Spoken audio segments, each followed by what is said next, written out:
إن الحمد لله نحمده ونستعينه ونستغفره ونعوذ بالله من شرور أنفسنا ومن سيئات أعمالنا من يهده الله فلا مضل له ومن يضلله فلا هادي له وأشهد أن لا إله إلا الله وأشهد أن محمدا عبده ورسوله أما بعد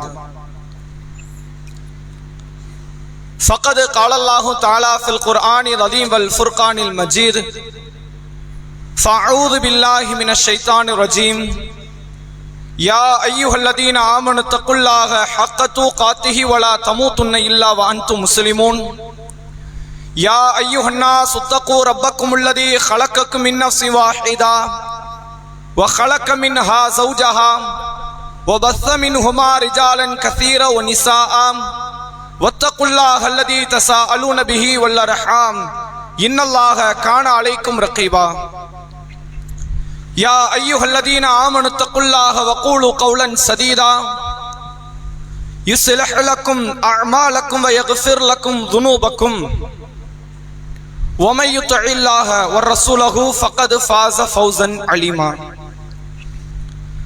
கண்ணியத்திற்கும் பெருமதிப்பிற்கும் உரிய எல்லாம் வல்ல அல்லாஹுவின் நல்லடியார்களே, அல்லாஹுடைய பேரருளால் அந்த ஏக இறைவனால் புனிதமாக்கப்பட்டிருக்கிற ஜும்மா தினத்தில் அவனை வணங்கி வழிபட வேண்டும் என்கிற உயர்ந்த சிந்தனையில் நாம் அனைவரும் அல்லாஹுடைய ஆலயத்தில் ஒன்று திரண்டிருக்கிறோம். இந்த நல்ல தருணத்தில் நபிகள் பெருமகனார் ஸல்லல்லாஹு அலைஹி வஸல்லம் அவர்கள் சொல்லி தந்த ஒரு போதனையை உங்களுக்கு மத்தியில் முதலில் நான் நினைவுபடுத்த கடமைப்பட்டு இருக்கிறேன். நபி அவர்கள் கூறினார்கள், இதா குல்தலி சாஹிபிக அன்சித் யௌமல் ஜும்ஆத்தி வல் இமாமு யக்துபு. ஜும்மா தினத்தன்று இமாம் உரை நிகழ்த்தி கொண்டிருக்கும் பொழுது உங்கள் அருகில் இருக்கும் உங்கள் தோழரிடத்தில் வாய் மூடுங்கள் என்று நீங்கள் சொன்னாலும் ஃபக்கதில் லகவுத்த, நீங்களும் வீணான காரியத்தில் ஈடுபட்டவர்கள் தான்.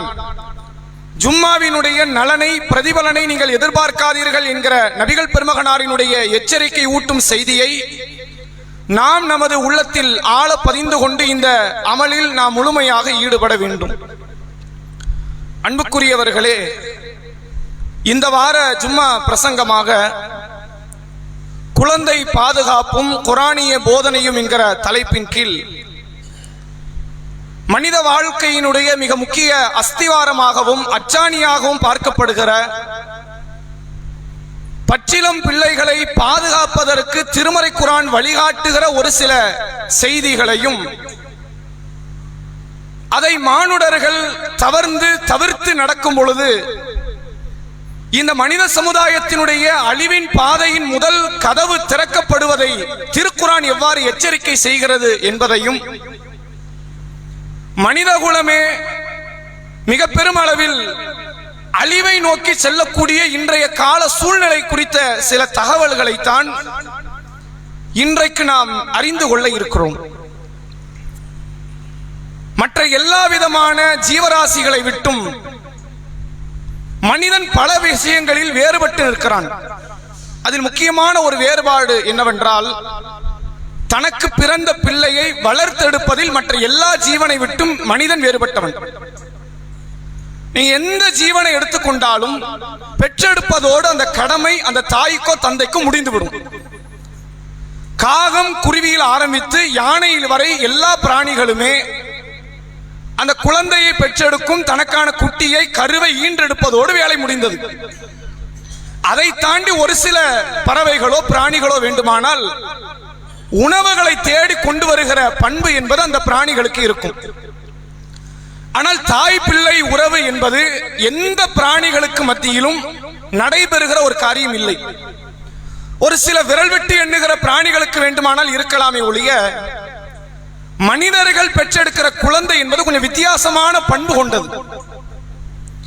இங்க யாரும் அரவணைக்க இல்லை அப்படின்னா அந்த பிள்ளை அழுதே செத்துரும். இது அந்த பிள்ளையினுடைய தன்மை. தலை நிற்பதற்கு 3 மாதங்கள் ஆகும். அந்த பிள்ளை இப்படித்தான் தூக்கணுங்கிறதுக்கு ஒரு முறை இருக்கு. அது திடப்பொருளை சாப்பிடுவதற்கு 7 இருந்து 8 மாதங்கள் கடக்கணும்.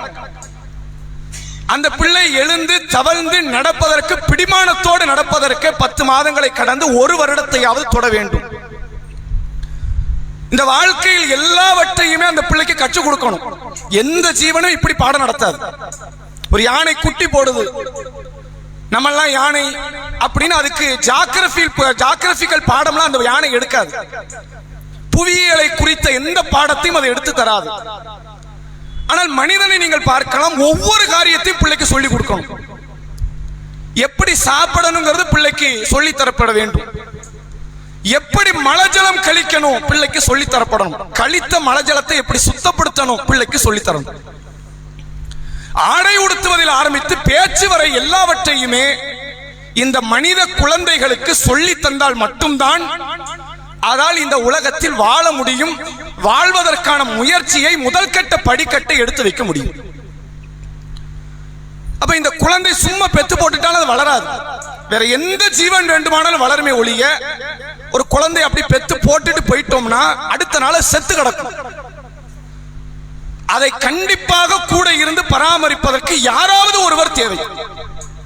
அது தாயோ தந்தையோ அல்லது மனித சமுதாயத்தில் யாரோ ஒருவர் பராமரிக்க இல்லை என்றால் எறும்பு கடித்து, கரையான் கடித்து, எந்த பூச்சோ விலங்கோ கடித்து அந்த பிள்ளை மரணத்தை தவிர வேறு எதையும் அடைய போவதில்லை. இப்படியான நிலையில் உள்ள இந்த குழந்தைகளை ஒவ்வொரு மனிதனும் எப்படி அரவணைக்க வேண்டும், பராமரிக்க வேண்டும் என்கிற வழிகாட்டுதலை மனிதன் அறிந்து வைத்திருப்பதை போன்று திருக்குர்ஆன் அறிவித்து தருகிறது. இன்றைக்கு மனித குலம் போகிற இந்த பாதை இருக்கிறது, தன் சுய லாபத்திற்காகவோ, தன் காம உணர்வுக்காகவோ, தன் பொருளாதார தேவைக்காகவோ, அடுத்தவர்கள் மீது கொண்டிருக்கிற குரோதத்திற்காகவோ தான் பெற்ற பிள்ளையையே கொலை செய்யக்கூடிய அளவிற்கு இந்த மனித குலம் வளர்ந்து வந்து இருப்பதை பார்க்க முடிகிறது. சென்ற வாரம் வெள்ளிக்கிழமை கேரளாவில் திருவனந்தபுரத்தில் அர்ஷத் என்ற பெயருடைய ஒரு குழந்தை தொண்டையில் ஒரு உணவுப் பொருள் சிக்கியது, மூச்சு திணறல் ஏற்பட்டது என்று மருத்துவமனைக்கு கொண்டு வரப்பட்டு மருத்துவமனையில் மரணித்து, பிறகு அந்த குழந்தை உணவுப் பொருளால் இது சாகல, உடலில் ஏராளமான காயங்கள் இருக்கிறது, அந்த காயங்களால் தான் அந்த பிள்ளை இறந்திருக்கிறது என்பதை கண்டறியப்பட்டு அந்த குழந்தையினுடைய ஸ்டெப் ஃபாதர், அவன் பெத்தவன் கிடையாது, பெற்றவளுக்கு கள்ளத்தனமாக வந்து சேர்ந்தவன், அவன் பிடிக்கப்படுகிறான். அந்த பிள்ளையை பெற்றவள் பிடிக்கப்படுகிறாள். இந்த இருவர் செய்த இந்த குழந்தை மீது நடத்திய மிகப்பெரிய ஒரு ஹராஸ்மெண்ட், ஒரு பெரிய வன்முறை தாக்குதல், அது என்னங்கிறது குறித்த தகவல்களை முதல் நாள் 2ஆம் நாள் வெளிவந்தது. ஆனா முழுமையாக உடற்கூறு ஆய்வு போஸ்ட்மார்ட்டம் முடிச்சதுக்கு அப்புறம் 2 நாளைக்கு முன்னாடி தகவலை சொல்கிறார்கள், 51 காயம்லாம் கிடையாது, 92 காயம் உடல்ல இருக்கு. நீங்க ஹதீஸ்ல பார்க்கலாம், உஹது யுத்தம் சஹாபாக்கள் கடந்த யுத்தத்திலே மிக மோசமான ஒரு யுத்தம். 70 நபித்தோழர் ஸ்பாட்ல அவுட். அதுல மிக சேதப்படுத்தப்பட்ட நபித்தோழர் அனஸ் பின் நதுர், ஒரு நபித்தோழர் ரலியல்லாஹு அன்ஹு. அவர் உடம்புல 80 காயம் தான் இருந்துச்சு. அனஸ் பின் நதுர் என்ற ஒரு போர் வீரர் உடம்புல இருந்தது 80 காயம். உடலை கண்டறிய முடியலன்னு சஹாபி பெண்மணி சொல்றாங்க. அவர் விரலில் உள்ள நுனியை வைத்து கண்டறிந்தோம் அவர் உடம்புல இந்த காயத்தை, இது அனஸ் பின் நதுர் தான் என்பதை நாங்கள் உறுதி செய்து கொண்டோம். ஒரு வளர்ந்த ஒரு போர் வீரர் உடம்புல 80 காயம் இருந்தா அடையாளம் தெரியல. 1.5 மாத குழந்தை, 1.5 வயது குழந்தை உடலில் 91 காயத்திற்கும் அதிகமாக இருக்கிறது என்றால் எவ்வளவு பெரிய வன்முறை அந்த குழந்தைக்கு எதிராக கட்டவிழ்க்கப்பட்டிருக்கும் என்று பாருங்க. இந்த விழா எலும்புல மட்டுமே 70 இடத்துல முறிவு. இந்த விழா எலும்புங்கிறது முதுகு தண்டோட இணைஞ்சிருக்கிற அந்த வளைய பகுதி, இந்த ஸ்கல் இருக்குல்ல, அதை நம்ம லேசரெல்லாம் உடைக்க முடியாது. நீங்க பைக்ல இருந்து கார்ல இருந்து விழுந்தாலும் இது உடையாது. கை உடையும், கால் உடையும், தலை கூட உடையும், இந்த ஸ்கல் உடையாது. அப்ப இது உடல் கூறு ஆய்வை முடிக்கும் போது அவங்க என்ன சொல்றாங்கன்னா, அவன் ஏறி நின்னா மட்டும்தான் அது உடையும். 1.5 வயசு பிள்ளை ஏறி நின்று மிதிச்சிருந்தா மட்டும்தான் இது உடைஞ்சிருக்கும், சும்மா உடையாது. தூக்கி போட்டு அடிக்கிறதுலையோ ஒரு கட்டையை கொண்டு அடிக்கிறதுல இது உடையாது. மிகப்பெரிய ஒரு தாக்குதலை தாயினுடைய கள்ளத்தனமாக வந்த ஒரு கயவனும் செய்த ஒரு காரியம் இது இந்தியாவையே உழுக்கக்கூடிய ஒரு நிகழ்வாக இருப்பதை நாம் பார்க்கிறோம். அந்த பிள்ளையினுடைய பிறப்புறுப்பில் லைட்டரை வச்சு அடிக்கிறதும், சிகரெட்டினால் அந்த பிள்ளையினுடைய உள்ளங்காலில் உள்ளங்கையில் உடலினுடைய ஒவ்வொரு பகுதியில் நோவினைப்படுத்துவதும், இது ஏறத்தாழ இந்த பிள்ளைக்கு ஒரு நாள் 2 நாள் நடந்த காரியம் கிடையாது. கிட்டத்தட்ட 7-8 மாசமா தொடர்ச்சியாக அந்த பிள்ளை நோவினைப்படுத்தப்பட்டிருக்கு. ஒரு பிள்ளை முதலில் எதிர்பார்க்கிற முதல் அரவணைப்பு தாய்ப்பால் வரக்கூடிய வாடை வரக்கூடிய பெண்ணை நோக்கி, தன் தாயை நோக்கி தான் முதல் அரவணைப்பு. அந்த பிள்ளை நிம்மதியா தூங்குனாலே தாய்ப்பால் வாசனை வந்துகிட்டே இருக்கணும். தாய்ப்பால் வரலன்னா தாய் முடிந்திருக்கிற சேலையின் வாசம் வந்தால் அந்த பிள்ளைக்கு தூக்கமே வரும். இது அந்த வயதில் உள்ள பிள்ளையின் பண்பு. அதனாலதான் ஒரு காலத்துல தொட்டில் கட்டும் போது உம்மாவுடைய பழைய புடவையில் அவர்களுக்கு தொட்டில் கட்டுவார்கள். உம்மா கூட தான் இருக்கிறா அப்படிங்கிற சிந்தனைக்காக. அப்படி ஏன் இருக்கிறோம், என்ன பண்றோம், என்ன செய்யறோம், நமக்கு யாரு ஆதரவு தருகிறார்கள், எந்த ஒரு சிந்தனை அற்ற அந்த ஜீவனை உலகத்தில் இது மாதிரியான ஒரு கொடிய செயல் பார்க்க முடியாது என்கிற அளவிற்கு அந்த குழந்தையின் மீது 2 மனித மிருகங்கள் காட்டுமிராண்டித்தனமான செயலில் ஈடுபட்டார்கள் என்பதை பார்க்கிறோம். நான் நிறைய பேசலாம் அந்த குழந்தை பட்ட ஒவ்வொரு துன்பத்தை குறித்து. ஆனால் நீங்க இது ஒண்ணுதான் முதல் பிரச்சனை அல்லது இது ஒண்ணுதான் இறுதி பிரச்சனை என்று நினைத்தால் தவறானது. இதுக்கு முன்னாடி நடந்த இன்னொரு சம்பவத்தையும் உங்களுக்கு நான் நினைவுபடுத்துறேன். ஒரு 4 ஆண்டுகளுக்கு முன்பாக விழுப்புரத்தில் ஒரு இஸ்லாமிய தம்பதியர் ஹஸ்பண்ட் அண்ட் ஒய்ஃபா இருக்கிறாங்க. அவங்களுக்கு ஒரு பிள்ளை பிறக்குது, பெண் பிள்ளை. மனைவி நோய்வாய்ப்பட்டு மௌத்தாயிட்டாங்க. பிள்ளை பிறந்ததுக்கு அப்புறம் அந்த தாயார் நோய்வாய்ப்பட்டு மரணம். இந்த பிள்ளைக்கு நோய் தொற்று ஏற்பட்டிருக்கு. சர்க்கரை வியாதி 2 வயசுல அந்த பிள்ளைக்கு இருக்கு, இந்த பொம்பளை பிள்ளைக்கு.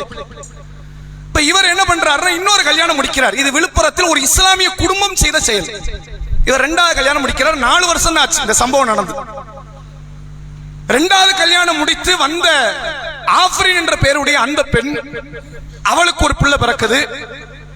இந்த இப்போ முதலில் பிறந்த முதல் தாரத்திற்கு பிறந்த அந்த பிள்ளை நோய்வாய்ப்பட்டு பெரிய பொருளாதார இழப்பை தருகிறது என்பதை தாங்கிக் கொள்ள முடியாமல் பல சித்திரவதைகளை செய்து நெஞ்சில கல்ல வச்சு அடிச்சே 2 வயது பிள்ளையை கொன்ற ஒரு இஸ்லாமிய பெண்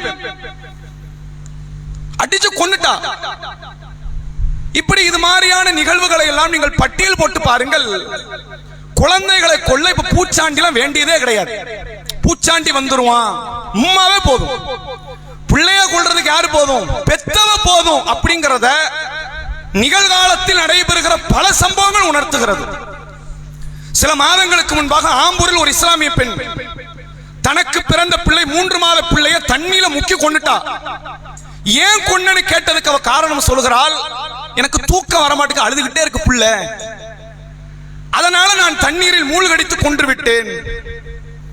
ஒரு கணவன் மனைவிக்கு மத்தியில் பிளவு, சண்டை, மாற்று மதத்தை சார்ந்தவர்கள் 2 பேரும் லட்சக்கணக்கில் மாத ஊதியம் பெறக்கூடியவர்கள். அவர்களுக்கு ஒரு 5 வயது மகன் இருக்கிறான். இந்த 2 பேருக்கு ஏற்பட்ட சண்டையில் மனைவி தாம் பிள்ளைய கொன்னு பெட்டியில ஏற்றிய நிகழ்வு. தாயே இந்த காரியத்தை செய்கிறார். இப்படி அடுக்கிக் கொண்டே சென்ற நூற்றுக்கணக்கான ஆயிரக்கணக்கான சம்பவங்கள் தமிழகத்தையும் அதை ஒட்டியும் இந்தியாவிலும் அதற்கு வெளியிலும்.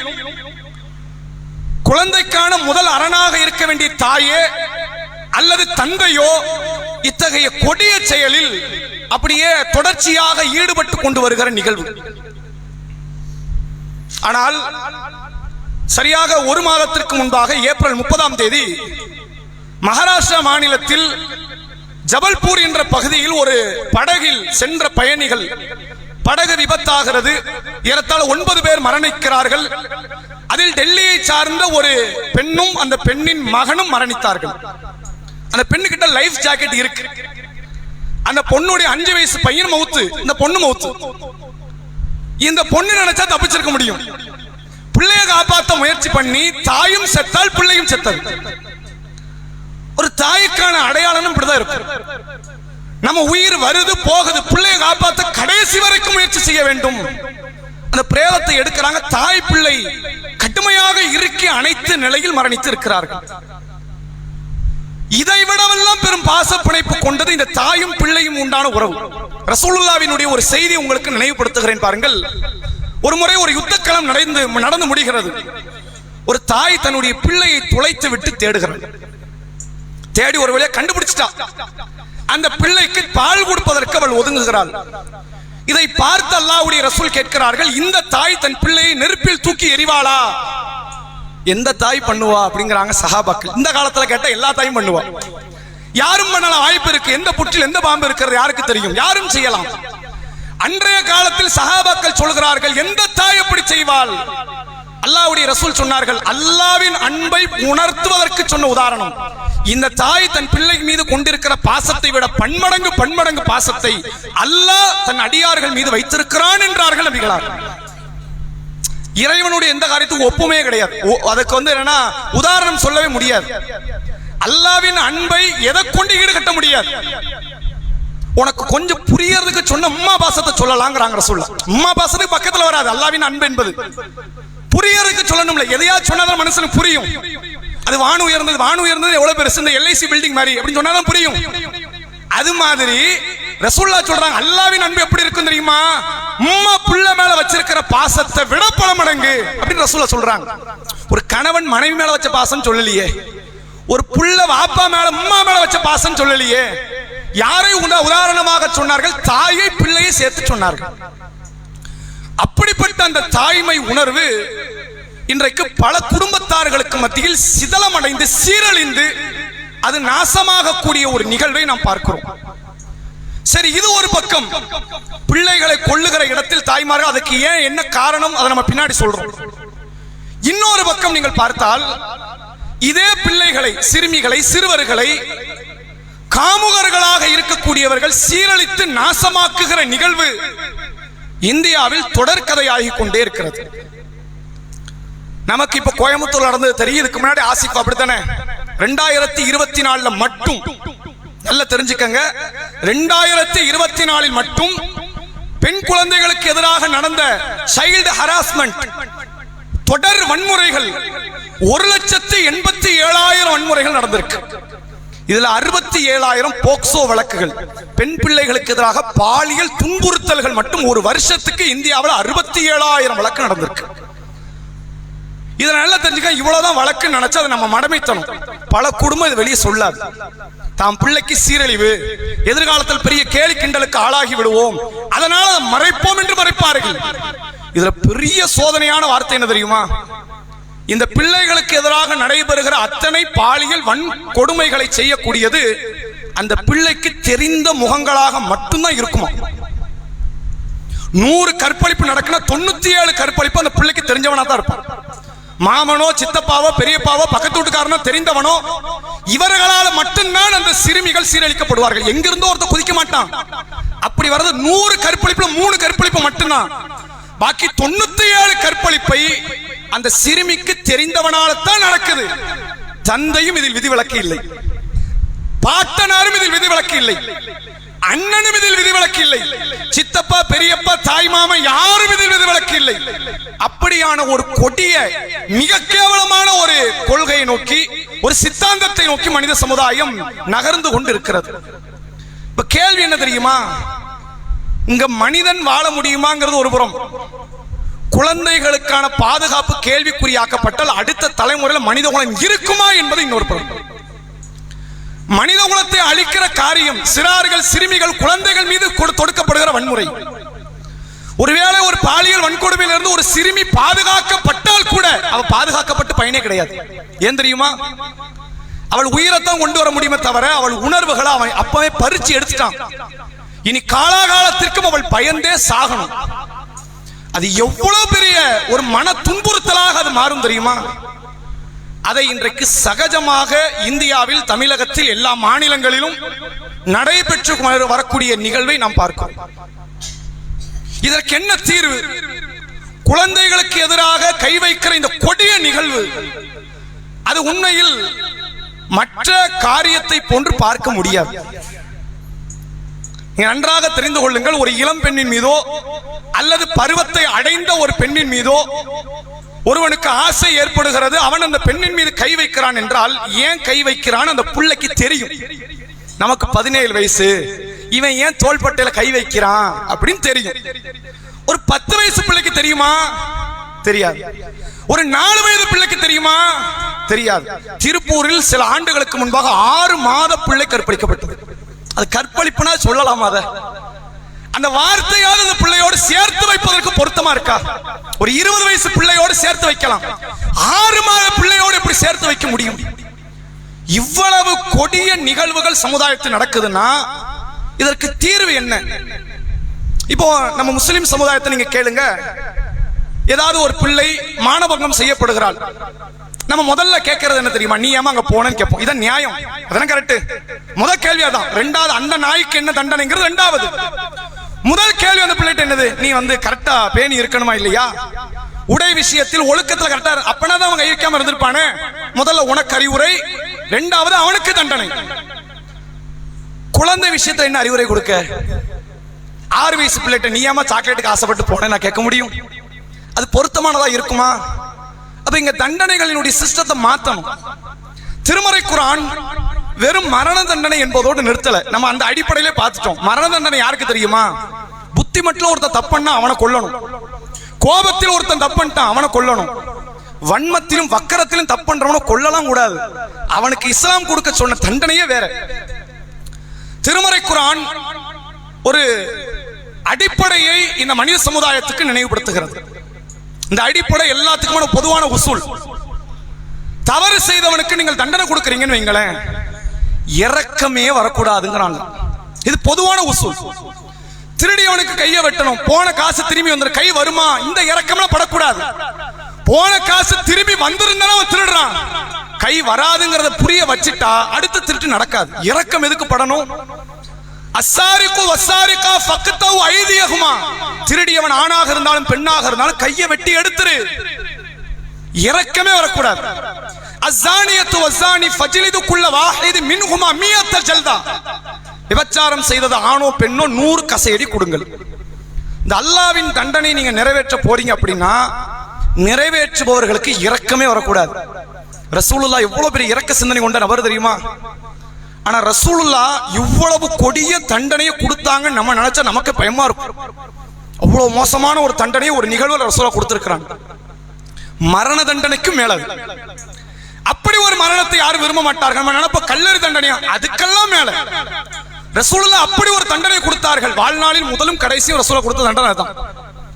அப்படி ஒரு தண்டனை இந்த மனித சமுதாயத்தில் நினைவுபடுத்தப்பட்டால், இது போன்ற குழந்தைகளுக்கு எதிராக நடைபெறுகிற வன்முறைக்கு கொடுக்கப்பட்டால் அடுத்த ஒருத்தன் பிள்ளைய தொடர்றதுக்கு பயப்படுவான். என்ன தண்டனை தெரியுமா? சஹீஹ் புகாரியில் பதிவு செய்யப்பட்டிருக்கிறது. ரசூலுல்லாஹ்ட்ட ஒரு கூட்டம் வராங்க.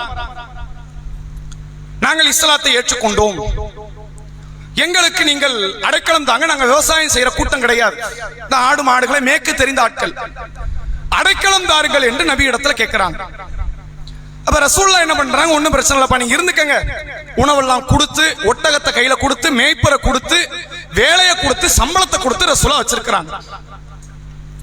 இந்த மதீனாவின் வெளிப்புறங்களுக்கு செல்லும் பொழுது இவன் வேலையை காட்டிட்டான். இஸ்லாத்தை விட்டு வெளியேறுகிறான், மேய்ப்பரை கொல்லுகிறான், ஒட்டகத்தை திருடி விட்டு செல்கிறான். இவனுக்கு என்ன தண்டனை கொடுக்கணும்? கொலைக்கு கொலை தானே, அப்படி கொடுக்க கூடாது. தான் கொல்லப்படுவான் தெரிஞ்சுதானே செய்யறான், ரிஸ்க் கொஞ்சம் ஜாஸ்தி, பரவாயில்ல போனா உயிர் அப்படின்னு அவன் நினைச்சிட்டான். அப்ப உயிர் மட்டுக்கு போக கூடாது இல்ல. உயிர் மட்டும் போச்சுன்னா நாளைக்கு வரவனுக்கு என்ன சிந்தனை வரும்? கிடைச்சா நமக்கு ஒட்டகம், போனா உயிர், உயிர் போனா போயிட்டு போகுது, எப்படி போதுன்னு போகுது. உயிர் போறது ஒரு தண்டனையா? எல்லாரும் அப்படிதான் நினைப்பான், என்னைக்கு சாகத்தான் போறேன், இன்னைக்கு கொண்டுட்டு போன்றுவான். வலிக்கணுமா இல்லையா? ரசூலுல்லாஹ் அப்படி ஒரு வழியை கொடுத்தாங்க பாருங்க. ஹர்ரா என்ற பாறைகள் நிறைந்த மதீனாவினுடைய வெளிப்புறத்திற்கு அந்த கைதிகளை கொண்டு வராங்க ரசூலுல்லாஹ், குற்றவாளிகளை. பழுக்க காட்சிய இரும்பு கம்பி எடுக்கிறாங்க, கண்ணுல சொருகி கண்ணை நோண்டி எடுக்கிறாங்க. தண்டனை இப்படித்தானே இருக்கணும். நான் கழுத்தாறு திருவடி உடனே உயிர் போயிரும்னா லேசான தண்டனை அப்படின்னு நினைத்து எவனும் நாளைக்கு குற்றத்தை செய்யலாம். இப்படி ஒரு தண்டனை கொடுக்கப்படணும். கண்ணு நோண்டதோடு விடுறதெல்லாம் இல்ல. கண்ணு போயிட்டா போதுமா? உயிரை போயிருக்காங்க. 2 கைய 2 காலை துண்டா வெட்டி எடுக்க சொல்லிட்டாங்க ரசூலுல்லாஹ். கால்கள் 2 வெட்டப்படுது, கைகள் வெட்டப்படுது. பழுக்க காட்சியை இரும்பு கம்பி கண்ணுல சொருக்கி சாதாரண நோண்டி எடுக்கலாம். கண்ணை நோண்ட மம்மட்டியா வேணும், சாதாரண நோண்டிடலாமே. இப்படித்தான் நோண்டப்படணும். இப்ப உயிருக்கு துடிச்சுக்கிட்டு இருக்கிறான், கட்டு கடுமையா வெயில் அடிக்கிற மதீனாவினுடைய வெளிப்புறம் பாறைகள் நிறைந்த இடம். தூக்கி எரிங்கன்ட்டாங்க ரசூல். போடுங்கறாங்க. அவனை கொல்லலாம் வேண்டாம், அவனே அடுத்த நாள் செத்து போயிருவான். அப்படியே கடந்து சாகட்டும்ட்டாங்க ரசூல். ரத்தம் ஓடட்டும், கண்ணு தெரியல, சுடுற மண்ணு, பாறைகள் நிறைந்தது, தண்ணி கிடையாது, சாப்பாடு கிடையாது, சாகர வரைக்கும் துடி துடித்து சாவுன்ட்டாங்க ரசூல். உன்னை நம்பி நான் கொண்டு வந்து பொருளாதாரத்தை ஒப்படைச்சா, ஒரு ஆட்டு இடையின ஒப்படைச்சா, நீ இஸ்லாத்துல இருப்போ, அது பிரச்சனை இல்லை. இங்க எத்தனையோ பேர் இல்ல, வந்தவன் போயிருக்கிறான், அது இங்க மேட்டரே கிடையாது. எவ்வளவு பெரிய நம்பிக்கை துரோகம் தெரியுமா? உன்னை நான் சும்மா விட்டுட்ட சரியாயிருமா? அது கைதிகள் விஷயத்தில் கூட கனிவை காட்ட சொன்ன ரசூலுல்லாஹ் அந்த இடத்துல காட்டல தெரியுமா? ஏன்? இவன் இப்படித்தான் கொல்லப்படணும். இது நம்பிக்கை துரோகம். ஒரு குழந்தையை அல்லாஹ் கொடுத்திருக்கிறான், அந்த தாய் மட்டும்தான் பொறுப்புதாரியாக இருக்கிறாள். எவ்வளவு பெரிய பேணுதல் அந்த தாய் காட்டணும் தெரியுமா? தப்பா ஒரு சாப்பாடை கூடுதலா வாயில ஊட்டி விட்டுட்டா புள்ள செத்து போயிரும். சென்சிட்டிவான ஒரு பொருள் அது குழந்தை என்பது. எத்தனை தாய் தந்தையர்கள் இரவு நேரத்தில் மருத்துவமனையில் பிள்ளை தூக்கிட்டு வரான் தெரியுமா? சில தாய் தந்தையர்கள் வாட்ஸ்அப் பேஸ்புக்ல பதிவுகளை பரப்புறாங்க. என்னுடைய பிள்ளைக்கு ஹார்ட்ல பிரச்சனை, கல்லீரல்ல பிரச்சனை, மண்ணீரல்ல பிரச்சனை, 10 லட்சம் இருந்தால் என் பிள்ளையை காப்பாற்றி விடலாம். நகையை வித்து, காரை வித்து, வீட்டை வித்து, பிள்ளையினுடைய சிரிப்பை பார்ப்பதற்கு மொத்த சொத்தை விற்கக்கூடிய அளவிற்கு பெற்றோர்கள் இன்றைக்கு சமுதாயத்தில் இருக்கிறார்கள். தன் பிள்ளையினுடைய கல்விக்காக, சொத்துக்காக, வேலை வாய்ப்புக்காக தான் பெற்ற இன்பம் எல்லாவற்றையும் இழக்கிற இடத்தில் பெற்றோர்கள் இருக்கிறார்கள். பல தம்பதியர்களுக்கு புள்ள கிடையாது. ஒவ்வொரு கோயில் வாசலையும் முட்டி போட்டு கிடக்கிறான். எப்படியாவது புள்ள கிடைச்சிராதா, லட்சங்களை கொண்டு போய் கருத்தரித்தல் மையத்தில் கொண்டு போய் சேர்க்கிறான், கொடுக்கறான். எப்படியாவது ஒரு புள்ள கிடைச்சிராதா? அனாதையாக இருக்கிற பிள்ளையாவது கிடைக்காதா, நான் ஆதரவு கொடுக்க தயாராக இருக்கிறேன் என்று லட்சோப லட்ச தாய்மார்கள், தந்தைமார்கள், தம்பதியர்கள் சமுதாயத்தில் போராடி கொண்டிருக்கும் போது ஒரு பச்சிலம் மழலையை, அந்த பிள்ளையினுடைய வழி உணர்வு, அவனுக்கு வழி தெரியல. அவனுக்கு வழி தெரிஞ்சிருந்தா சிகரெட்டை நமக்கு திருப்பி சுத்த என்ன ஆகும் அவனுக்கு தெரியணுமா இல்லையா? அந்த பிள்ளையினுடைய காலை பிடித்து தலையில் அடித்திருக்கிறான் என்றால் கொடூரத்தின் உச்சம். அப்ப இவன் சாதாரண மரணத்தை பார்த்துட்டான் வைங்க, சமுதாயத்தில் இது போன்ற செயல்கள் நாளைக்கு துளிர்விடும், நாளைக்கு வளரும், அடுத்தடுத்து செய்வார்கள். அப்ப இந்த காரியத்திற்கு முற்றுப்புள்ளி வைக்கணும்னா தண்டனைகள் மிக கொடுமையா இருக்கும். நியாயப்படி எப்படி கொடுக்கணும்? 2 கைகளும் கால்களும் வெட்டப்படணும், மருத்துவம் பார்க்கப்பட்டு நடுத்தெருவில் தூக்கி எறியப்படணும். நீ சாப்பிடுவதற்கும் அடுத்தவன் உதவியை எதிர்பார்க்கணும். உன் முதுகலை எறும்பு கடிச்சாலும் அடுத்த உதவியைத்தான் எதிர்பார்க்கணும். நீ மலம் கழிப்பதற்கும் அடுத்த உதவியைத்தான் எதிர்பார்க்கணும். காலாகாலத்துக்கு நீ குளிக்க முடியாது, நீ உடை மாற்ற முடியாது. அப்படியே கடந்து நீ சாகணுங்கிற உணர்வை கொடுத்தாதான் அந்த பிள்ளைப்பட்ட வழியை ஒவ்வொரு நாள் பொழுதும் அவன் அனுபவிக்க முடியும். அல்ஹம்துலில்லாஹ் அந்த புள்ள செத்து போச்சு. ஒருவேளை அந்த வெள்ளிக்கிழமை சாகலைன்னு இன்ன வரைக்கும் அந்த புள்ள வீட்டுல அனுபவிச்சுட்டு தான் இருக்கு. இவ்வளவு பெரிய வெயில்ல கொண்டு போய் தெருவுல விட்டு அள வைத்து வேதனைப்படுத்தி பக்கத்து வீட்டுக்காரர்கள் கண்டித்ததனால் காதை பிடித்து இழுத்து வீட்டுக்குள்ள வந்து போட்டிருக்கிறான் அப்படின்னா கடுகளவு கூட இரக்கம் இல்லைன்னு அர்த்தம். யார் வீட்டு புள்ள நின்னாலும் நமக்கு இரக்கம் வரும். ஒரு நாய்க்குட்டி இப்படி பதறினா கூட இரக்கம் வரும். அவன் நாய்க்குட்டி அளவுக்கு கூட இந்த பிள்ளையை மதிக்கலைன்னா அவன் அந்த பிள்ளைக்கு எதிராக தொடுத்த போர் கிடையாது, மனித இனத்துக்கு எதிராக தொடுத்த போர். அந்த பிள்ளையை கொள்றதுக்கு ஒரு நியாயமான ஒரு ரீசன் சொல்லட்டு பார்ப்போம். அந்த பிள்ளையை நான் நோவினைப்படுத்துறதுக்கு ஒரே ரீசனே கிடையாது. ரீசனே இல்லாமல் பச்சிலம் பிள்ளையை கொள்றான்னு என்ன அர்த்தம் தெரியுமா? அவன் மனித இனத்தையே அவன் விரும்பலன்னு அர்த்தம். இவனை இந்த சமுதாயம் விரும்புவதற்கு என்ன காரணம்? இவனெல்லாம் வாழலாமா அப்படிங்கிற ஒரு சூழலை நாட்டின் அரசும் நீதிமன்றங்களும் கொண்டு வரணும். அதுதான் இந்த போன்ற மிக மோசமான கொடிய நிகழ்வுகள் அதற்கான முற்றுப்புள்ளியாக இது அமையும். அது மட்டுமில்லாமல் சமுதாயத்தில் பெற்றோர்களாக நீங்கள் இருப்பவர்கள், நேற்று நடந்த ஒரு செய்தி, பாவூர் சத்திரத்தில் பிள்ளைகளை அரவணைக்கக்கூடிய இடத்தில் உள்ள ஒரு பள்ளிக்கூடத்தில் ஒரு 10 மாசம் அல்லது ஒரு நெஞ்சு நடக்கிற பிள்ளை, அந்த பிள்ளை பயங்காட்டுறதுக்கு அந்த ஆசிரியர், பெண் ஆசிரியர் சாக்கு மூட்டையில போட்டு அந்த பிள்ளை கட்டுறான். ஒரு 10 வயசு பையனை பயங்காட்ட நீ கட்டினா அது வேற, அவன் திருப்பி அடிச்சிருவோம்ல. 10 மாத பிள்ளையை சாக்கு மூட்டை, அதுக்கு என்ன தெரியும்? நம்ம கட்டுறாங்க, நம்ம அமைதியா இருக்கணும், அதுக்கு உணர்வே கிடையாது, அந்த தெரியவே தெரியாது. நீ அடிச்சா இன்னும் கூடுதலும் நம்மளை அடிக்கிறதே அழுவறதுக்கு தான் அடிக்கிறாங்கன்னு அந்த பிள்ளைக்கு தெரியாது. எப்படி உணர்த்த முடியும்? அல்லாஹ்வுடைய ரசூல் அவர்கள் தன் பேர பிள்ளைக்கு முத்தமிடுகிறார்கள். அக்ரா பின் ஹாபிஸ் என்ற ஒரு நபித்தோழர் வரார். நல்ல பெரிய பிரபலியமான தோழர், லேசப்பட்ட ஆள் கிடையாது அவர், மார்க்க ஞானம் எல்லாம் உடையவர். அவர் கேட்கிறார், அல்லாஹ்வுடைய தூதரை நீங்கள் பிள்ளைகளுக்கு முத்தமிடுவீங்களா? ஏன்னா ராஜா இல்ல, ரசூலுல்லாஹ் அந்த நாட்டினுடைய ராஜா. ஒரு பிள்ளையெல்லாம் பார்த்து, பேரம்பிள்ளையெல்லாம் பார்த்து கண்டெடுத்து அதுக்கு முத்தம் கொடுக்கிற ஆளா நீங்க? எனக்கு 10 பிள்ளைகள் உண்டு, ஒரு பிள்ளைக்கும் நான் முத்தம் கொடுத்தது கிடையாதுங்கிறாங்க. ரசூலுல்லாஹ் அழகா சொன்னாங்க, அதாவது சில நேரத்துல சில நபர்களுக்கு குத்தணும், வலிக்கணும். ரசூலுல்லாஹ் அப்படியும் வார்த்தை பயன்படுத்துவாங்க. அப்படி பயன்படுத்துறாங்க பாருங்க, உன் உள்ளத்துல இரக்க குணத்தை அல்லாஹ் கொடுக்கலன்னா நான் என்ன செய்ய முடியும்? இது இரக்கம். பிள்ளைகளை பார்த்தா முத்தம் கொடுக்கணும், தூக்கணும், கொஞ்சம் அளவிடாம வச்சிருக்கணுங்கிறது இரக்கம். உனக்கு அந்த இரக்கம் இல்லைன்னா, அல்லாஹ் உனக்கு கொடுக்கலன்னா, அந்த பாக்கியம் கிடைக்கலன்னா நான் என்ன செய்ய முடியும்? நீ இரக்கமற்றவன் அப்படிங்கிறத ரசூலுல்லாஹ் சூசகமாக அந்த நபித்தோழருக்கு சொல்லி தருகிறார். மன்லா யர்ஹம் லா யுர்ஹம், கருணை காட்டாதவனுக்கு கருணை காட்டப்படாது. இது போன்ற கொடியவர்கள் லேசா விட்டுரும், நம்ம விட்டுறோம், அல்லாஹ் விட்டுருவான்னு நினைக்கிறீங்களா? பூனையை நோவினை படுத்தியவளை நரகத்துல தூக்கி எறிஞ்சவன் அல்லாஹ். ஹதீஸ் பேசுகிறது. பூனையினுடைய ஒருத்தன் என்ன, ஒரு மனித குழந்தையின் ஒருத்தன் யோசிச்சு பாருங்க. அந்த பூனை உங்களுக்கு நோவினை தந்தா கூட, நோவினை தருகிற பூனை கூட நீங்க கொல்லலாம், தப்பெல்லாம் கிடையாது. ஒரு பூனையை கட்டி போட்டு உணவு தராமல் பட்டினி போட்டு கொன்ற ஒரு இஸ்லாமிய பெண்ணுக்கு நாளை மறுமையில் நரகம். இவெல்லாம் தப்பிச்சிருவானா? அல்லாஹ் சொல்றான், இதல் மௌஊதத்து சுஇலத் பிஐயி தம்பின் குத்திலத், உயிரோடு புதைக்கப்பட்ட பெண் குழந்தை ஏதோ ஒரு இடத்தில் மூளை முடுக்கில் யாருக்கோ எங்கேயோ ஒரு பிள்ளை பிறந்திருக்கும், வெளி உலகத்துக்கே தெரியாமல் செத்து போச்சுன்னு கதையை கட்டி மண்ணுக்குள்ள போட்டு புதைச்சிருவான். கெஜெட்ல கூட அந்த பிள்ளையின் பேர் வந்திருக்காது. நான் கொண்டு வருவேங்கிறான், நான் கொண்டு வருவேன். படைச்சு எனக்கு கொண்டு வர தெரியாதா? நீ மறைச்சிருவே, கருவெளியும் மறைப்ப, கருவுக்கு வெளியே மறைப்ப, நான் கொண்டு வர மாட்டேனா? அந்த பிள்ளை நான் கொண்டு வரேன். ஏன் புதைக்கப்பட்டேன்னு அந்த பிள்ளைகிட்ட கேட்பேன். நான் துருவேன், அது புட்டு புட்டு வைக்கும். அத்தனை பேருக்கு மறுமை நாளில் கருவறுக்கப்படுகிற தண்டனை கிடைக்கும் என்கிற எச்சரிக்கை அல்லாஹ் திருக்குர்ஆனில் பதிய வைக்கிறேன். ஒன்றை புரிந்து கொள்ளுங்கள், நான் ஒரு மொபைல் போன் வாங்குறேன், நான் தூக்கி போட்டு உடைக்கிறேன் அப்படின்னா என் பொருள், அதை உடைக்கிறேன், யாரும் கேட்க முடியாது, அது வீண் விரையும், அவ்வளவுதான். நான் ஒரு கார் வாங்குறேன், அதை கொளுத்துறேன், என் பொருள், நான் சம்பாதித்தது, அது வீண் விரையும், அவ்வளவுதானே தவிர யாரும் கேட்க முடியாது. அப்படி நீங்க பிள்ளைய பார்க்க முடியாது. என் பிள்ளை, நான் பெற்றது, நான் என்னனாலும் செய்வேன், அது ஒரு உயிர். அந்த உயிர் விஷயத்தில் நீங்கள் அத்துமீறினால், அது தாயோ தந்தையோ யாரோ அத்துமீறினாலும் சரி, நீங்கள் ஜனநாயக நாட்டில் தப்பிக்கலாம், அல்லாஹ்வுடைய விசாரணை நீதிமன்றத்தில் நீங்கள் தப்பிக்க இயலாது. ஒவ்வொரு சிறு சிறு காரியத்தையும் துருவி ஆராய்ந்து மறுமை நாளில் அல்லாஹ் விசாரிப்பான்.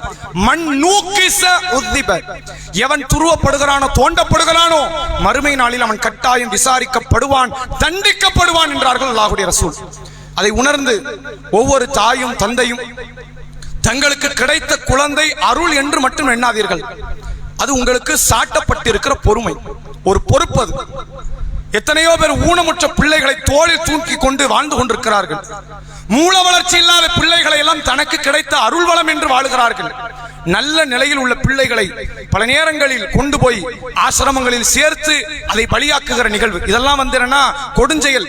இது போன்ற கொடுஞ்செயலை ஆன்மீகத்தில் பேரால் வடமாநிலத்தில் செய்கிறார்கள். கொதிக்கிற தண்ணி இப்படி கொபகபான் கொதிக்குது, கொதிக்கிறது தெரிக்குது, அதுல பச்சை பிள்ளை முக்கி எடுக்கிற ஆன்மீக விரதங்களை எல்லாம் வடமாநிலத்தில், பைத்தியக்கார கூட்டம் தானே, அவனை மாட்டு சாணி திம்பான, பிள்ளைய தூக்கி எண்ணெய் சட்டிலும் போடுவான், எல்லாத்தையும் செய்வான். ஒரு குழந்தையை எப்படி மதிக்கணும்ங்கிற அந்த மாண்பறியாத ஒரு கூட்டமாக மனித குலம் உருவாகி வளர்ந்து கொண்டிருக்கிற இந்த சூழல், நாளை எதிர்காலத்தில் யாரும் எப்படிப்பட்ட ஒரு நிலையை வேண்டுமானால் அடையலாம். அதனால் நாம் உண்மையில் இந்த மனித சமுதாயத்தை நினைவுபடுத்த வேண்டியது மனிதத்தையும் அன்பையும் தான். அது எந்த ஜீவனாக இருந்தாலும் அன்பு காட்ட வேண்டும் என்கிற இந்த சிந்தனை மட்டும்தான் நமக்கு மத்தியில் உள்ள பச்சாதாபத்தை, நமக்கு மத்தியில் இருக்கிற பரஸ்பர நட்புறவை, இந்த மனிதத்தை வாழ வைக்கிற ஒரு அச்சாணியாக அது மாறும் என்பதை நாம் புரிந்து கொள்ள வேண்டும். உண்மையில் இது போன்ற வக்கர எண்ணங்கள் கொண்டவர்கள், இவன் கோபத்தில் செய்யல, அதை புரிந்து கொள்ளணும்.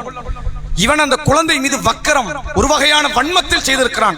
அதே வன்மம் இவன் மீது கட்டவிழ்க்கப்பட்டால் மட்டும்தான் இது போன்ற குற்றங்களுக்கான முற்றுப்புள்ளியாக கிடைக்கும். இவர்கள் நாங்கள் கொல்லத்தான பட போறோம், எப்படி சாகத்தான போறோங்கிற மனப்பான்மையில் வாழுகிறார்கள். இவர்கள் கொல்லப்படக்கூடாது, இவர்களுக்கு கொடுக்கிற தண்டனையில் சாவை தேடி இவர்கள் ஓட வேண்டும் என்கிற அளவிற்கு மிக கொடிய ஒரு தண்டனை அவர்களுக்கு கட்டவிழ்ப்பதன் மூலமாக மட்டும்தான் இது போன்ற கொடுஞ்செயல்களை நாம் தடுத்து நிறுத்த முடியும். இந்த அர்ஷத்தினுடைய மரணம் நமக்கு உணர்த்துவது என்ன தெரியுமா? தொண்டையில உணவு சிக்கியது என்று மருத்துவமனைக்கு வந்ததால் ஒரு புள்ள வெளியே தெரிஞ்சிருக்கு. எத்தனை வீடுகளில், எத்தனை ஊர்களில், எத்தனை அர்ஷத் வாழுகிறான் என்று தெரியாது. சமுதாயம் பெரும் பொறுப்புதாரிகள். அன்னைக்கு பக்கத்து வீட்டுக்காரன் அவங்க அன்னைக்கு கேட்டிருந்தோம்னா அந்த பிள்ளையை காப்பாத்திருக்கான். ஒரு லாக் எடுக்கிறவன் 2 கை உடைஞ்ச நிலையில் அது எப்படி ஒரு பிள்ளை இருக்கும்? சைக்கிள்ல 1.5 வயசு பிள்ளை கீழே வந்து 2 கை உடையுமா அப்படின்னு அன்னைக்கு கேட்டு அந்த பிள்ளையை வாழ வச்சிருக்கலாம். சமுதாயம் செய்த பெரிய துரோகம் என்ன தெரியுமா? அடுத்தவன் பிரச்சனை எனக்கு எதுக்கு நம்ம ஒதுங்கி போவதனால் எத்தனையோ பல குடும்பங்களில் சீரழிவுகள் தலை தூக்கி கொண்டிருக்கிறது. முஸ்லிம் சமுதாயத்தில் இப்படி இல்லைன்னு நினைச்சிடக்கூடாது. 2 வயசு பிள்ளைய கொண்டிருக்கிறாள் ஒருத்தி. விழுப்புரம் மாவட்டத்தில் 4 வருஷத்துக்கு முன்னாடி எங்கும் எப்படி வேண்டுமானாலும் நடக்கும். முஸ்லிம் சமுதாயம் என்றால் இங்கு திருக்குர்ஆன் அடிப்படையில் வாழுகிற முஸ்லிம்கள் மிக சொற்பமான மக்கள். இரக்க குணத்தோடு வாழுகிற மனிதர்கள் மனித குலத்தில் மிக சொற்பம். உண்மையில் நாம் கண்காணிக்க வேண்டும். சமுதாயத்தில் ஒரு பிள்ளை நோவினைப்படுத்தப்படுகிறது, சோகமாக இருக்கிறது, காயங்களோடு இருக்கிறது என்றால் அது யாரு பெற்ற பிள்ளையா இருந்தாலும் சரி, ஏன் இந்த காயம் என்று கேட்கப்படணும். குடும்பங்களுக்குள்ள நடைபெறுகிற அந்த பிரச்சனைகள் காவல்துறை வரைக்கும் போனா மட்டும்தான் பல பிரச்சனைகள் அதற்கான உண்மையான சுயரூபம் என்ன என்பது வெளி உலகத்திற்கு தெரிய வருகிற காரியமாக அமையும் என்பதனால் நாம் நம்முடைய பிள்ளைகள் மீது இரக்கத்தை காட்டுவோம். நீங்கள் இரக்கம் காட்ட தவறினால் மறுமை நாளில் அல்லாஹ்வுடைய இரக்கம் உங்களுக்கு கிடைக்காது.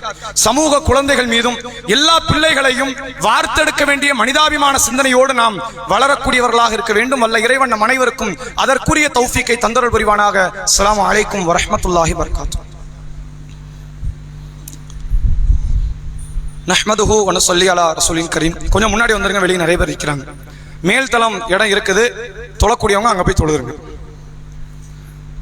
அன்புக்குரிய சகோதர சகோதரிகளே, நீதிமன்றங்கள் என்பது பாதிக்கப்பட்டவனை ஆறுதல் படுத்தக்கூடியதாகவும் பாதிப்பை ஏற்படுத்தியவனின் குரல் வலையை நசுக்கக்கூடிய ஒன்றாகவும், மொத்தத்தில் தவறு செய்பவர்கள் காவல் நிலையத்தை பார்த்து பயப்படுவதை விட நீதிமன்றங்களை பார்த்து பயப்படுவது அதிகம் இருக்க வேண்டும். அதான் நீதிமன்றத்தினுடைய நோக்கமே. ஆனால் சமீபத்திய காலத்தில் நீதிமன்றங்கள் கொடுக்கிற தீர்ப்புகளை பார்க்கும்போது ரொம்ப வேடிக்கையாகவும் சிரிப்பை தரக்கூடிய வகையிலும் இருக்கிறது. சில மாதங்களுக்கு முன்பாக ஒரு மாநிலத்தினுடைய உயர் நீதிமன்றம், வட மாநிலத்தில் ஒரு பெண்ணை ஒருவன் கற்பழிக்கிறான். எஜாக்குலேஷன் ஆகலைன்னா அது கற்பழிப்பு இல்லைன்ட்டு. எஜாக்குலேஷன் என்ன தெரியுமா? விந்து வெளியேறது. கற்பழிச்சிட்டான், விந்து வரலையாம், அவன் டெஸ்ட் எடுத்து காட்டிட்டான், இது கற்பழிப்பு இல்லை அப்படின்னு ஒரு மாநிலத்தினுடைய உயர் நீதிமன்றம் பேசுகிறது. ஓரிரு நாட்களுக்கு முன்னால் இந்தியாவினுடைய உச்ச நீதிமன்றம் சொல்லுகிறது, பாலியல் தொழில் செய்யறாங்கல்ல, விபச்சார தொழில், அது பல மாநிலத்தில் அனுமதி. இப்ப நாளைக்கு ஒவ்வொரு மாநிலமா வரும், அதுவும் தொழில் தான் என்று பேசியிருக்கிறார். உச்ச நீதிமன்றத்தினுடைய நீதிபதி என்ன பேசுறாருன்னா, அதுவும் தொழில் தானே, அதுவும் தொழில் தான் என்றால் கஞ்சாவும் தொழில் தானே, கூலிப்படை கொலை வழக்கும் தொழில் தானே, கட்ட பஞ்சாயத்தும் தொழில் தானே, இந்த RSS பயங்கரவாதிகள் எல்லாம் பாகிஸ்தானுக்கு பல காரியத்தை, இந்தியாவினுடைய ரகசியத்தை வெளியிட்டார்கள், அதுவும் தொழில் தானே. இப்படி விட முடியுமா? இப்ப நீதிமன்றத்தின் தீர்ப்புகளை பாருங்க. 2016 ஒரு சட்டமன்றத்தில் ஏற்பட்ட வாக்கு வித்தியாசத்தை குறித்து 2016 வழக்கு தொடுக்கப்பட்டிருக்கு. 2026 வந்திருக்கு. ஆமா கரெக்ட் தான், அவர் தப்பா ஏறிட்டாரு, அவர் ஏறி அடுத்த ஆள் ஏறி அடுத்த ஆட்சி வந்தாச்சு, 3வது ஆட்சி மாறிட்டு, இல்ல அந்த MLA ஏமாத்தி ஏறிட்டாரு அப்படின்னு 10 வருஷம் கழிச்சு எப்படி எவ்வளவு சீக்கிரமான தீர்ப்புகள் என்று பாருங்கள். அப்ப நீதிமன்றங்கள் கொடுக்கக்கூடிய தீர்ப்புகள் அது ஒன்று மக்களை முகம் சுளிக்க வைக்கக்கூடிய விதத்திலோ, அல்லது இவர்கள் கொடுக்கிற தீர்ப்பு மனித இனத்தையே குழிக்குள் தள்ளுகிற தீர்ப்பாக இருக்கிறது. நான் இறுதியாக நினைவுபடுத்த வேண்டியது, இந்த குழந்தைகளை கொள்கிற தாய்மார்கள் ஏன் உண்டாகிறார்கள்ங்கிறதுக்கான அடிப்படை காரணத்தை புரிஞ்சுக்கங்க. சில பேர் கிறுக்குத்தனமா கொண்டிருப்பான், அது வேற. ஆனால் தொடர் கதையாக மாறுவதற்கு ஒரே காரணம் கள்ளக்காதல். ஒரு ஆண் கள்ளக்காதல ஈடுபடுறான்னு, நீங்க இஸ்லாத்துல ஆணும் கூடாது பெண்ணும் கூடாது, 2 பேருக்குமே ஒரே தண்டனை தான். கல்லால அடிச்சு நாயை கொல்ற மாதிரி கொல்லணும், அதுதான் சரி. ஒரு ஆண் ஈடுபடுறான்னு வைங்க, அவன் குடும்பம் ரொம்ப சேஃபா இருக்கும். அவன் முன்னாடி பிள்ளைய பாத்துக்குவான், இவன் வீட்டுல இருந்து எஸ் ஆயிருவான், அவன் இன்னொருத்தி கூட போய் வாழ ஆரம்பிச்சிருவான். இது ஆணின் நிலை. ஒரு பெண்ணுடைய நிலை அப்படி வெளியே வர முடியாது. அப்படி வர முடியாதுங்கிறதுக்கான முதல் தடைக்கல்லாக நிற்பது அவளுடைய பிள்ளை. நீங்க குழந்தைகளை கொன்ற தாய்மார்களை எடுங்க, 100க்கு 90 விதமான தாய்மார்கள் கள்ளக்காதலை காரணம் வைத்து தன் பிள்ளைகளை கொன்றவர்கள். அதுக்கு எப்படி ஆட்சி காரணமாக முடியும்? கள்ளக்காதலை அனுமதி கொடுத்தது ஆட்சி தானே, நீதிமன்றம் தானே. இது தடைன்னு சொல்லி இருந்தா அந்த ஷைத்தான் இந்த குழந்தையின் தாய் கிட்ட வந்திருப்பானா? கேரளாவில் கண்ணுக்கே பிடிக்கப்பட்டிருப்பான். அவன் முதல் மனைவி இன்னும் கோமாவில் இருந்து இப்போதான் கண் விழித்திருக்கிறாள். எப்படி இவன் சேரலாம்? உங்கள் அனுமதி, உங்கள் சட்டத்தின்படி அனுமதி. கள்ளக்காதல் கூடும் என்பதனால் அனுமதி. அவன் அன்றைக்கு அது கூடாது என்று இருந்தால் இந்த புள்ள இன்னைக்கு தப்பிச்சிருக்கும். கள்ளக்காதலை முழுமையாக தடை செய்ய இதுக்கு பேர் என்ன காதல்? இது எப்படி காதல் ஆகும்? ஒப்பந்தத்தின் அடிப்படையில் வாழுகிற அந்த காரியத்தை ஒப்பந்தத்தை முறிக்காமல் அதை நல்ல முறையில் நளினமாக கலன்று விடாமல் ஏமாற்றி வாழுகிற வாழ்க்கைக்கு பேர் காதல்னு ஒரு பேரா? எத்தனை குடும்பங்களை இன்னும் இந்த காரியம் சீரழிக்க இருக்கிறது என்று தெரியாது. சமுதாயம் குழந்தைகளை பாதுகாக்க வேண்டும் என்றால் ஒரு கள்ளக்காதல ஒரு குடும்பம் சீரழிது நீங்க முதல்ல பாதிக்கப்படுறது பிள்ளைதான். எத்தனை பிள்ளைகள் அனாதையாகிறது தெரியுமா? எத்தனை பிள்ளைகள் நாய்க்கடிக்க ஆளாகிறது தெரியுமா? எத்தனை பிள்ளைகள் கண்கள் குருடாக்கப்பட்டு பிச்சை எடுக்கப்படுகிறார்கள் தெரியுமா? தாய் தந்தை இறந்து அப்படி ஒரு பிள்ளை போயிருந்தா கூட மனசாரியும், அது இயல்பு, அரசு காப்பாத்தலன்னு விட்டுறலாம்.